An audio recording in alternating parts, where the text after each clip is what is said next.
I need to see the warrant. Open the door! We have a judge's signature! You want us to take this door off the hinges? Because we will! You are required to show it to me first! I'm the occupant! The heavy steel door of the converted warehouse on North 2nd Street didn't look like much. It was painted a dull industrial gray, chipped at the edges, with a small reinforced window near the top. To the casual observer, it looked like the entrance to a storage unit or maybe a struggling artist's studio. But to Officer Derek Mullins, it looked like a payday. Mullins sat in his unmarked Ford Taurus, the engine idling low to keep the air conditioning barely humming. It was 7:12 in the morning on a Saturday. The streets of Philadelphia were quiet, that strange, heavy silence that hangs over a city before the weekend rush begins. The humidity was already climbing, threatening to turn the day into a suffocating blanket of heat, but inside the car it was cool. "You sure about this intel?" Chris Santos asked from the passenger seat. Santos was 26, eager, and not particularly bright. He was the kind of cop who watched too many movies and thought police work was all about kicking doors and driving fast. He was vibrating with energy, tapping his fingers on his tactical vest. Mullins didn't look at him. He kept his eyes on the gray door across the street. "I told you, didn't I?" The CI said they're moving Wade out of there on weekends. Early morning, before the neighbors wake up. "Yeah, but we haven't seen anyone go in or out since we got here," Rebecca Walsh piped up from the back seat. Walsh was smarter than Santos, but she was new to the narcotics unit. She still had some of the academy shine on her, that annoying habit of asking questions about procedure. Mullins knew he'd have to break her of that eventually. "That's because they're sleeping, Walsh," Mullins said, his voice thick with condescension. "Drug dealers don't work 9 to 5. They work when the money is there. And right now, the money is inside that building." Mullins patted the pocket of his tactical vest. Inside was a folded piece of paper that gave them permission to enter. A search warrant signed by Magistrate Judge Patricia Morrison at 4:55 p.m. the previous afternoon. It was a masterpiece of creative writing. In the affidavit, Mullins had sworn that a confidential informant with a history of reliability had observed large quantities of narcotics inside the warehouse. He had described high-volume foot traffic consistent with drug sales. He had claimed that the building was a single-use commercial property with no residential tenants. None of it was true. The confidential informant was a junkie named T-Bone who Mullins hadn't seen in 6 months. The foot traffic was actually just people walking to the coffee shop on the corner. And the building wasn't commercial. It was residential. But Mullins didn't care about the details. He cared about the seizure. If they found cash inside, and drug dealers always had cash, the department got to keep a chunk of it. And if they found drugs, well, nobody was going to cry about a little exaggeration on the paperwork. "All right," Mullins said, checking his watch. 7:15, let's do it. He killed the engine. The three of them stepped out of the car, adjusting their vests. Mullins pulled his badge out from under his shirt so it hung visibly against his chest.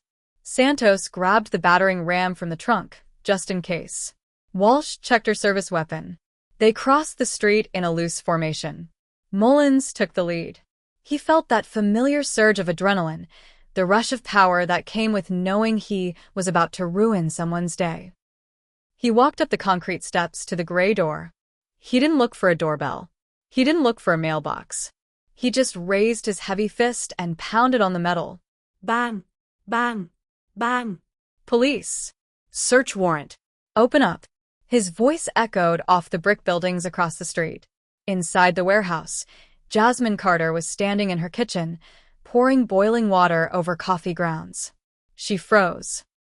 Jasmine was 29 years old, but she had the eyes of someone who had seen too much of the world's ugliness.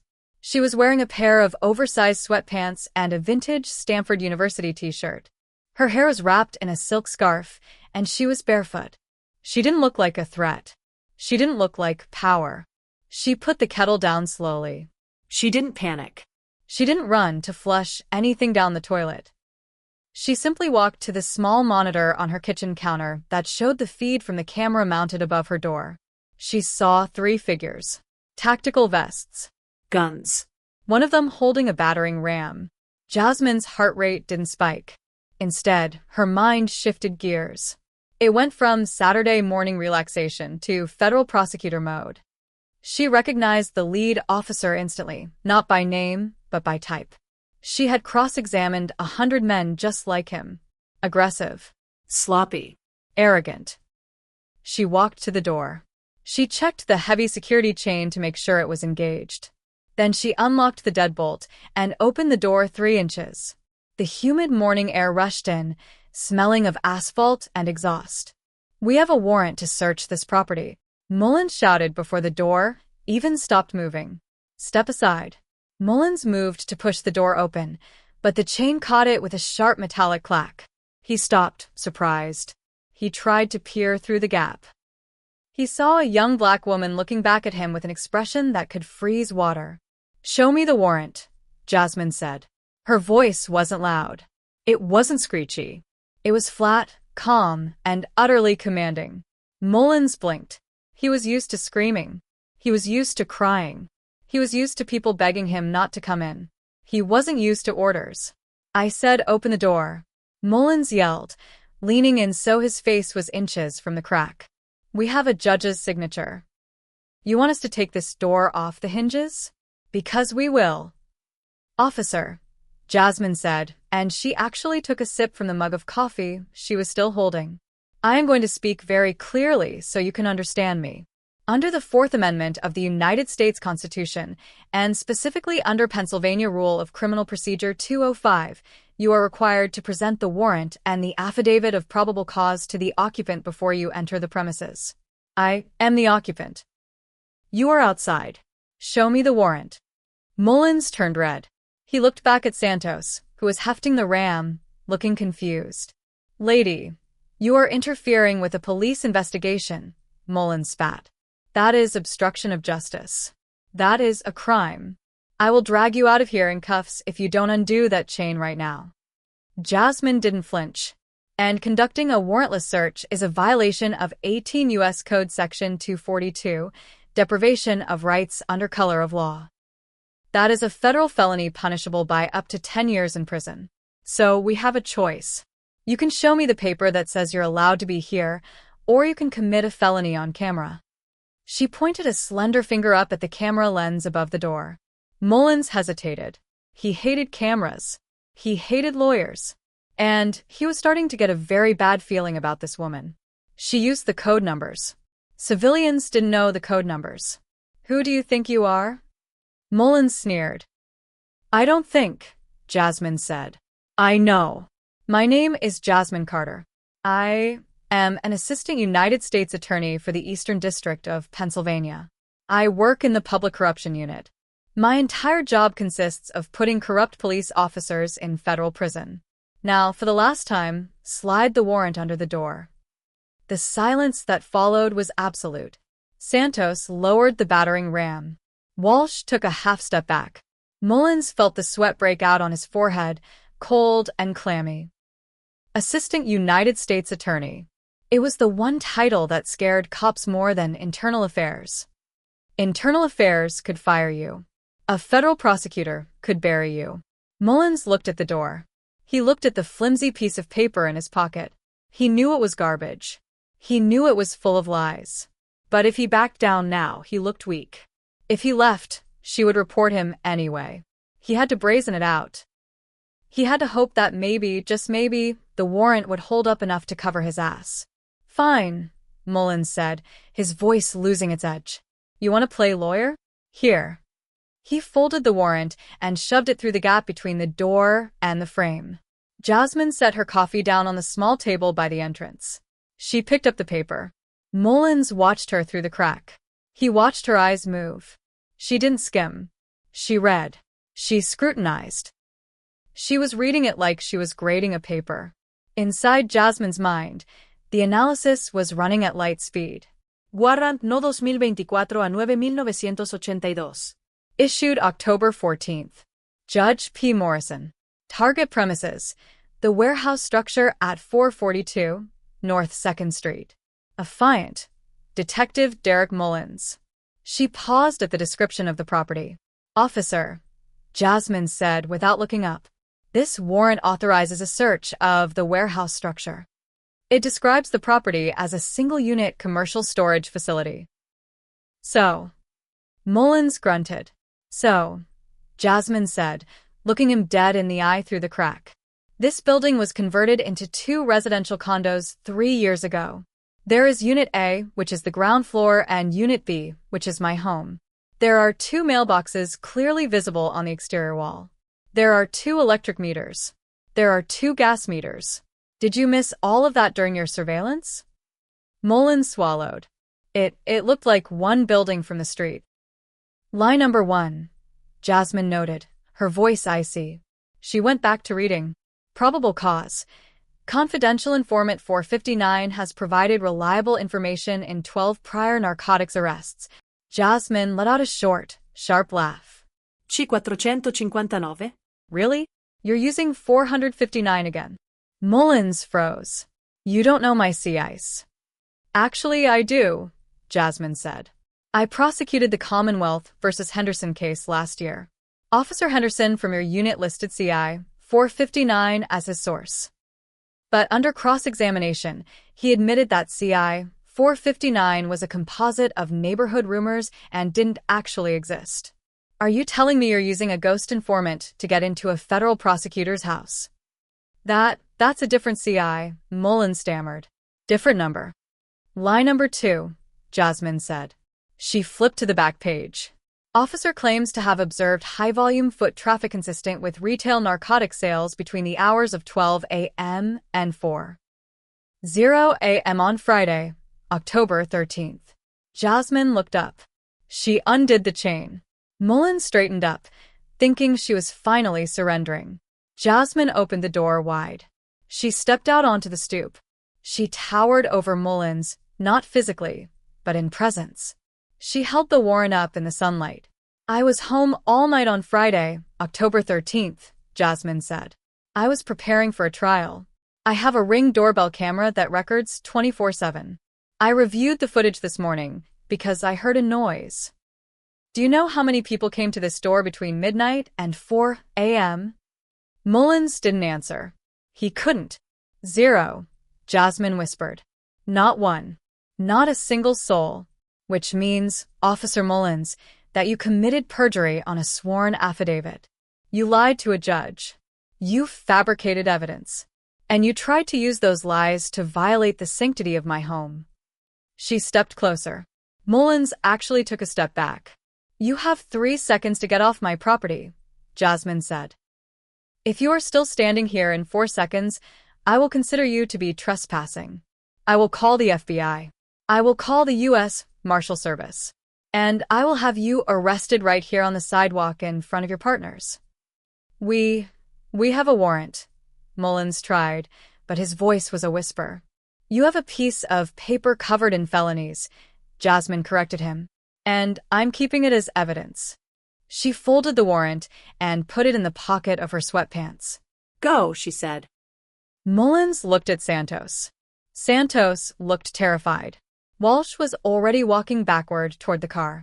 Mullins turned. He walked down the steps. His legs felt heavy. His vision was blurry. He knew, with absolute certainty, that he had just ended his own life.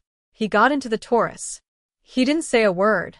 He started the car and peeled away from the curb, driving fast, not because he had somewhere to go, but because he needed to get away from the woman in the Stanford shirt. Jasmine watched them leave. She stood on her stoop until the car turned the corner. Then she turned around, went back inside, and locked the door. She didn't sit down. She didn't finish her coffee. She walked to her home office, sat down at her desk, and picked up her phone. She dialed a number from memory. Special Agent Miller? This is Jasmine Carter. I need you to open a case file immediately. Subject is Detective Derek Mullins, Philadelphia PD Narcotics. Charge is deprivation of rights, perjury, and wire fraud. And Miller, bring a team. We're going to need a lot of handcuffs. By 8 a.m., the Philadelphia field office of the FBI was buzzing.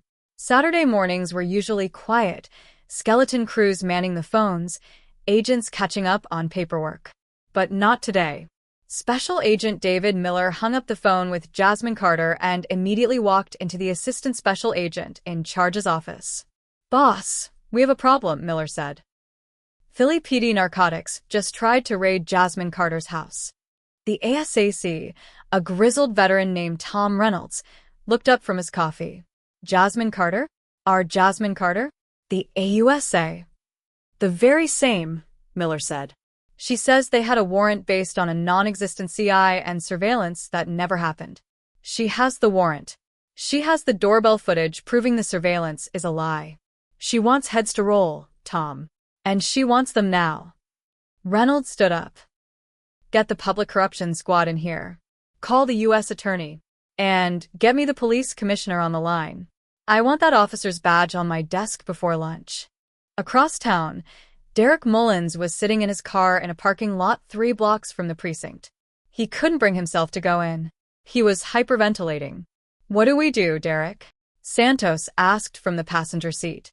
"She said she's a federal." "Is she really a Fed?" "She's a Fed," Mullins whispered. He had Googled her on his phone while they sat there. There she was. Jasmine Carter. Top prosecutor. Award winner. The face of the Justice Department's anti-corruption crusade. "We stick to the story," Mullins said, trying to convince himself. "We say the CI gave us bad intel. We say we acted in good faith. Judges make mistakes. Informants lie. It happens. They can't fire us for a bad tip." "She said perjury, Derek," Walsh said from the back. "She said she has camera footage proving you lied about the surveillance. You told me you saw the foot traffic yourself. You wrote in the report, Affiant observed. That's you. That's not the CI. That's you lying." Mullins spun around. "Shut up, Walsh. We are a team. We stick together. If I go down, we all go down." "No," Walsh said, opening her door. "I didn't sign that affidavit. You did. I'm not going to prison for you." Walsh got out of the car and started walking toward the precinct. Mullins watched her go. He knew it was over. By Monday morning, the storm had made landfall. Jasmine Carter walked into the federal courthouse at 8:30 a.m. She looked impeccable in a navy blue suit, her hair pulled back tight. She didn't look like a victim. She looked like a predator. She walked straight to the chief judge's chambers. She had an emergency meeting scheduled with Judge Patricia Morrison, the magistrate who had signed the warrant. When Jasmine laid the warrant on the judge's mahogany desk, Judge Morrison turned pale. "He told me it was a warehouse," Morrison said, her hand trembling as she touched the paper. "He swore under oath it was abandoned commercial property." "Jasmine, I swear to you, if I had known you lived there—" "I know, Patty," Jasmine said softly. "He lied to you. He used your court to facilitate a crime. That's why I need you to unseal every warrant application Derek Mullins has submitted to your court in the last 2 years. All of them." "You have them," Morrison said. "I'll sign the order right now."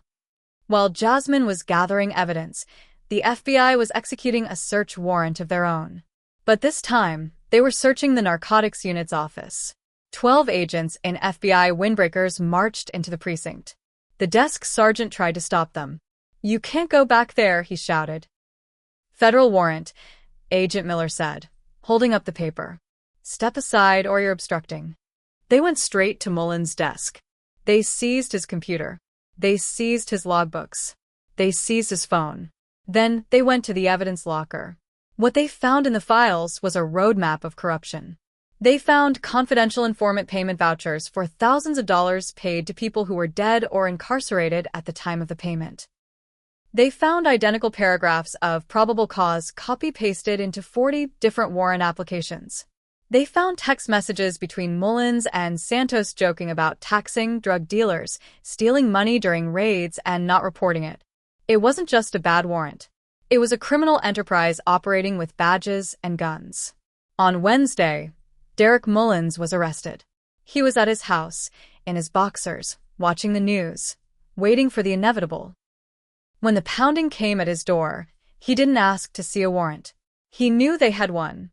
He opened the door to find Agent Miller and a SWAT team. "Derek Mullins," Miller said. You are under arrest for conspiracy to violate civil rights, deprivation of rights under color of law, wire fraud, and perjury. Turn around and place your hands behind your back." Mullins turned around. He felt the cold steel of the handcuffs. It felt different when they were on him. It felt tighter. He was walked out of his house past his neighbors, past the news cameras that were already set up on his lawn. Jasmine watched the arrest from her office window. She didn't feel joy. She felt a grim satisfaction. But she knew the fight wasn't over. An arrest was easy. A conviction was hard. "He's going to claim good faith," David Ross, the prosecutor assigned to the case, told her later that day. "He's going to say he was sloppy, not criminal. He's going to say he relied on bad intel. We need to prove intent." "I'll give you intent," Jasmine said. She slid a file across the desk. "This is a list of the 27 other warrants he executed in the last 18 months. Look at the addresses." Ross looked. "They're all in minority neighborhoods. Low income." "Exactly," Jasmine said. "He targets people he thinks can't fight back. People who can't afford lawyers. People who won't know to ask for the warrant. He thought I was one of them. That's his intent. He predates on the vulnerable. Prove that pattern, and you bury him." The trial was set for 6 months later. The defense attorney, a high-priced lawyer paid for by the police union, went on the offensive immediately. He went on TV and called Jasmine anti-police. He called her a radical activist who was trying to neuter law enforcement. He tried to paint Mullins as a hero cop doing a dangerous job who made an honest mistake. It was a narrative that worked with some people. Jasmine received hate mail. She received death threats. Someone threw a brick through the window of her warehouse apartment. She didn't move. She didn't hide. She kept the brick on her desk as a paperweight. "Let them talk," Jasmine told her team. "We have the truth. And we have the receipts." The trial began on a rainy Tuesday in November. The courtroom was packed. The tension was thick enough to choke on. David Ross gave the opening statement. He didn't scream. He didn't pace. He just told the story. "Ladies and gentlemen of the jury," Ross said, "the Fourth Amendment is just words on a piece of paper. It cannot protect you. It cannot stop a bullet. It cannot lock a door. The only thing that gives those words power is the integrity of the men and women sworn to uphold them. And when a police officer lies to a judge to bypass those rights, he is not just breaking a rule. He is breaking the very foundation of our freedom." Derek Mullins didn't just knock on the wrong door. He knocked on the door of justice. And justice answered. Jasmine took the stand on the third day. She walked to the witness box with her head high. She swore to tell the truth. The defense attorney, a slick man named Mr. Sterling, tried to rattle her. "Miss Carter," Sterling said, pacing in front of her. "You're a prosecutor. You know how dangerous drug raids are. Isn't it true that you were hostile to Officer Mullins from the moment he arrived?" "I was not hostile," Jasmine said calmly. "I was constitutional." "You refused to open the door," Sterling pressed. "I refused to waive my rights," Jasmine corrected him. "You threatened him with federal prison." "I informed him of the law," Jasmine said. "If he found the law threatening, that suggests a guilty conscience, not hostility on my part." "But he left," Sterling shouted. "He didn't search your house. No harm was done. Why ruin a man's life over a search that never happened?" Jasmine leaned into the microphone. She looked at the jury. "Because, Mr. Sterling," she said, "the harm wasn't in the search. The harm was in the lie. If I hadn't been a federal prosecutor, if I had been a grandmother or a student or a single mother working 2 jobs, would he have left? Or would he have kicked that door in? Would he have terrorized me? Would he have planted evidence to cover his mistake? The harm is that for 15 years, Derek Mullins has been a bully with a badge. And the only reason we are here today is because he finally tried to bully the wrong person." The jury was mesmerized. You could hear a pin drop. Sterling sat down. He knew he had lost. The jury deliberated for less than 4 hours. When the foreman stood up to read the verdict, Derek Mullins stood up too. He was shaking. His arrogance was gone. He looked small. We, the jury, find the defendant, Derek Mullins, on count 1, deprivation of civil rights, guilty. On count 2, perjury, guilty. On count 3, wire fraud, guilty. Mullins closed his eyes. His wife sobbed in the gallery. But Jasmine didn't look at them. She looked at the back of the room, where a group of people were sitting. They were the other victims. The people Mullins had raided before her. The people who didn't have the power to stop him. They were crying too, but they were tears of relief. Sentencing was scheduled for 2 months later. The federal guidelines suggested 5 to 7 years. The defense asked for probation. Judge Morrison, who had asked to speak at the sentencing, sent a letter instead. It was read into the record. Officer Mullins used my trust to weaponize the judicial system. He turned the warrant process into a tool of oppression. A message must be sent that the court will not be an accomplice to tyranny. The sentencing judge, a stern man named Judge Davis, looked at Mullins. "Mr. Mullins," Judge Davis said, "you wore a uniform that represents safety. You carried a badge that represents trust. And you used them to prey on the citizens you swore to protect. You are sentenced to 96 months, 8 years. In federal prison. Remand is immediate." The marshals moved in. They told Mullins to turn around. He put his hands behind his back. The handcuffs clicked. It was the same sound Jasmine had heard 1,000 times in her career. But this time, it sounded different. It sounded like closure. As Mullins was led away, he looked back at Jasmine. She met his gaze. She didn't look away. After the trial, the fallout continued. The Philadelphia Police Department entered into a consent decree with the Department of Justice. They agreed to a massive overhaul of their warrant procedures. Every warrant application now had to be reviewed by a legal counsel before being submitted to a judge. The knock and talk unit was disbanded. Rebecca Walsh, the rookie officer who had walked away, testified against Mullins in exchange for immunity. She left the force and became a social worker. Chris Santos was fired and charged with lesser crimes. He pled guilty and received probation. Jasmine Carter became a legend in the legal community. But she didn't move to a big firm. She didn't run for office. She stayed in the public corruption unit. 3 years later, Jasmine was walking home to her warehouse apartment.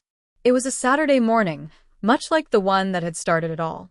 She saw a police cruiser parked across the street.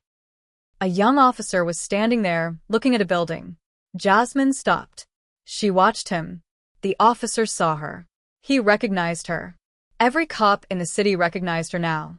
He nodded respectfully. "Morning, Miss Carter." "Morning, officer," Jasmine said. "Everything okay?" "Just checking a report of a noise complaint," the officer said. "We knocked." No answer. "We're clearing out." No warrant. Jasmine asked, a slight smile on her lips. "No warrant, ma'am," the officer said quickly. "We follow the rules." "Good," Jasmine said. "Keep it that way."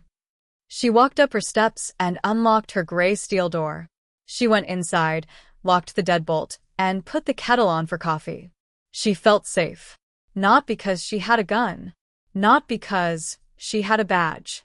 But because she had proven that even the most powerful people in the city were not above the law. She sat down at her desk. On the corner, sitting on top of a stack of files, was a framed piece of paper. It was the original warrant that Derek Mullins had slid under her door. She kept it there as a reminder. A reminder that freedom is fragile. A reminder that rights are only words until someone stands up and demands them.